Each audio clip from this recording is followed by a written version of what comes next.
So I wanted to talk about the mail order for a second because that was done with Franco Columbo, or No, with Franco Columbo, who, for those that don't know, was a European champion in powerlifting, and also a boxing champion, and then became a bodybuilding champion.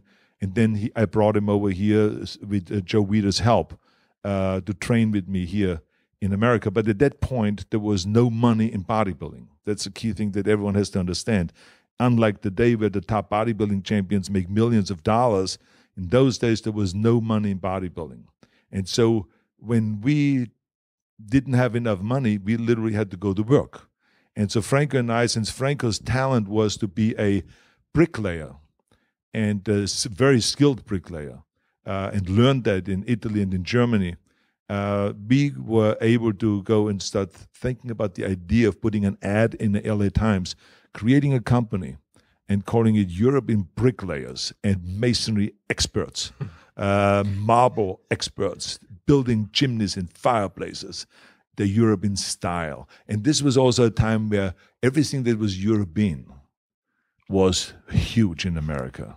So we benefited from that, Swedish massages, and everything had to be kind of a foreign name, or Japanese this and this. So Europe and Japan and all these places, were used, the names were used because for some reason or the other, people just thought that was better.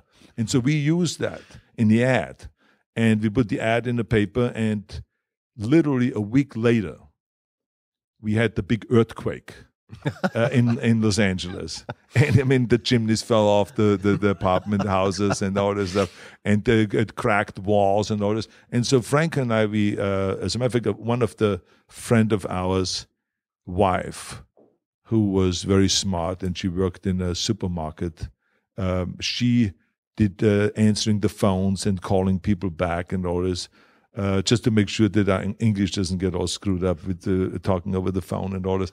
And so she gave us then the addresses, and then we got to do the estimates, and I was kind of like set up to be the math genius, and that figures out the square footage, and that Franco would play the bad guy, and I play the good guy. And so we would go to someone's house, and then someone would say, well, look at my patio, it's all cracked. Can you guys put a new patio in here? And I would say yes. And then I would run around with the tape measure, but there would be a tape measure with centimeters. And no one in those days could at all figure out anything with centimeters. And we would be measuring up, and I say, well, this is, 4 meters and 82 centimeters. And they had no idea what we were talking about. And this is so much. And then I would be writing up formulas and the dollars and amounts and square centimeters and square meters and all this stuff. And then I would go to the guy and I said, it's $5,000. And the guy will be in a state of shock. And he says, it's $5,000. I said, this is outrageous. I said, I mean, I didn't think that this. I said, well, what did you expect the basis? I thought maybe it's like $2,000, $3,000. I said, about $5,000. He says, I said, let me talk to my guy. I said, because he's really the masonry expert. I said, but I can beat him down for you a little bit. Yeah, let me soften the meat. And then I will go over to Franco, and we will start arguing in German.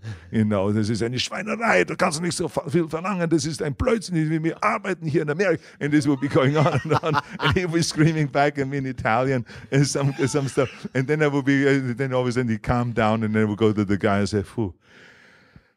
Okay, here it is. I said, I could get him as low as $3,800. I say, can you go with that? And he says, thank you very much. He says, I really think that you're a great man, and blah, blah, blah, and all that stuff. I say, okay. I say, give us half down right now. We go right away and get the cement and get the bricks and everything that we need for here, and we can start working, I said, on Monday. And the guy was ecstatic. He gave us the money. We immediately ran to the bank, cashed the check to make sure that the money is in the bank account. And then we went out and got the cement and the wheelbarrow and all the stuff that we needed, and went to work. And so we worked like that for 2 years. I mean, very successful. As a matter of fact, on the end, we had various different jobs where we employed like 16 different bodybuilders. All the laziest bastards that you can ever hire, but never because they all were interested in working outdoor and getting a tan at the same time for their bodybuilding competitions. They were not interested in working. But anyways, we all had a good time. We all made money, and and this is actually then I did this until I started my mail order business, and then that became the new source of extra income, so we could afford everything, and then save also some money and so on.